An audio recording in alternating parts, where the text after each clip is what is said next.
My name is Lexie Mays, and I've been with Necco a little bit over a year. I joined Necco back in 2021, and I was with them for a few months as a case manager. Then I left to become a foster parent myself.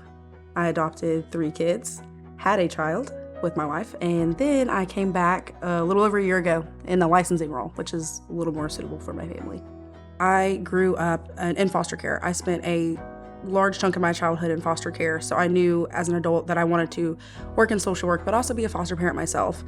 So I guess you could just say that all around, I absolutely love foster care. It holds a really special place in my heart. So I am a foster mother, and I also work here at Necco for licensing. And the reason I chose licensing specifically is because I get to help train and teach and certify these parents that are going to be taking foster kids. And that is something that I pride myself on because I want children to have a good foster care experience. Being able to certify our foster families every year puts the licensing team back out on the front of Necco to make sure that our foster homes are running smoothly and making sure they're getting the training and certifications that they need every year to keep going. I love working for Necco, but I also love what we do for our foster families. Necco is unlike any other agency I've ever worked with, and that's being a foster parent and working for.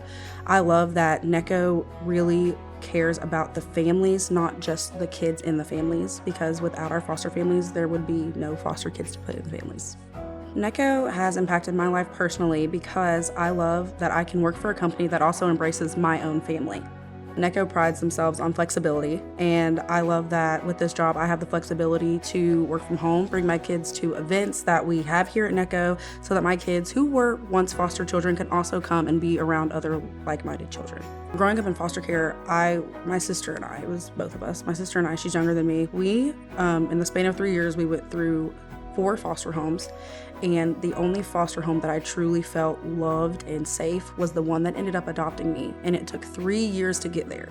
To me, that is a significant time to be in foster care, and it's something that shouldn't be such a negative experience. So when I'm training my foster parents here at Necco, I explain to them and I share my story with them because I want them to know you are changing these children's lives, and you have to do it with grace, and you have to do it with the idea that they're going to remember this forever. So we need to show them love and support because here I am, 24 years old, and I still remember, the experiences that I had growing up.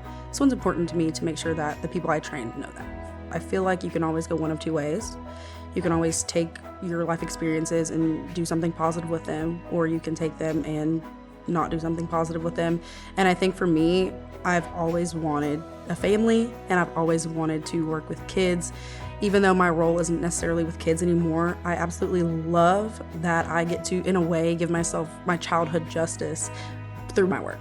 If I were to give advice, for becoming a foster parent, is not only are you changing the child's life, but they're going to change yours.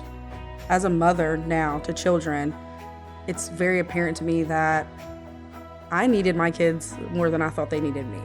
I love my kids, and they healed parts of me that I didn't even know could be healed until I had my own kids.